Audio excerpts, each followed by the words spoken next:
Of mankind is today a startling reality, destined to become the world's most popular science. Science, science, science, science.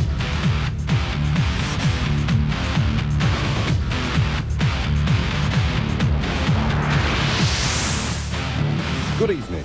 Welcome to High Falls and the River of Light. There's always things that are changing in laser technology. We use two different types of lasers, an argon and a krypton laser. The argon laser uses argon gas. The argon gas is excited, and the molecular state is such that they emit photons of light, and the laser emits certain colors. Argon makes blue, green, and cyan. Krypton gas makes red. This is a power supply for one of the lasers, and each power supply uses about as much power as a small city block. And from the power supply, through these umbilical cables, run all the power and the water that cool the laser tube. The lasers that we use here are quite powerful, but they're nothing like anything you'd see in Star Wars or anything like that. What we do is we use the laser beam to draw out images onto the cliff. There's little computer-controlled mirrors that kind of like use the laser beam like a pencil, and the pencil or laser beam draws out the image very quickly, so the image appears to be continuous to our eyes. The images start off by a group of artists. Our company has 6 artists that sit there and draw images every day, and then they animate these images just like Disney does.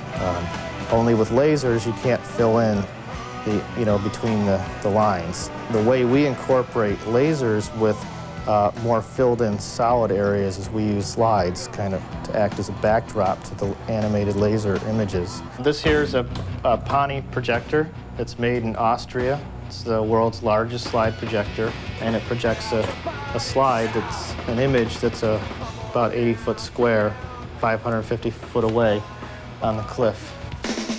Every computer has its own program, and it usually is designed to run one specific component of the show. There's a separate computer for the lasers. There's a separate computer for the slides in the show, separate computer that does the lighting. And that way, if any one particular computer happens to crash or something, which does happen once in a while because computers crash, we can immediately reset that part of the show. But meanwhile, the rest of the show continues to run. In the laser show business, there has been a few advances, but for the most part, we're always limited to the fact that we can't yet move a beam of light in the range that we move it without actually using a mechanical system to move the beam. What I did was, when I grew up, I read a lot of periodicals and things from magazines and books. I went to the library all the time to seek out information. There's a lot of good books out there now on lasers, things I've seen that I wish I'd had when I was growing up.